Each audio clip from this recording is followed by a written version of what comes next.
या बातमीचे प्रायोजक आहेत मनोरंजन नगरी, लहान मुलांसाठी फुल एन्जॉय पॉइंट, पत्ता होम मैदान, पासपोर्ट ऑफिस समोर, सोलापूर.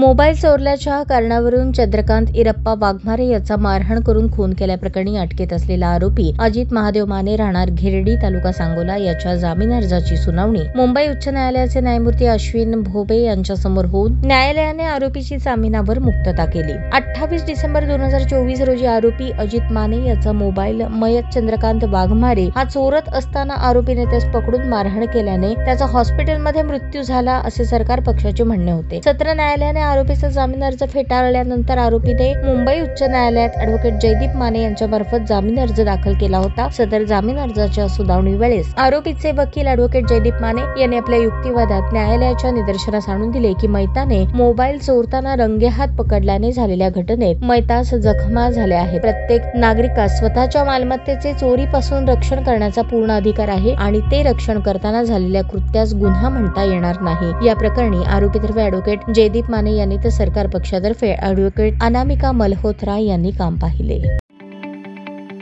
ताज्या बातम्या पाहण्यासाठी प्राईम महाराष्ट्र न्यूज चॅनलला सबस्क्राईब करा.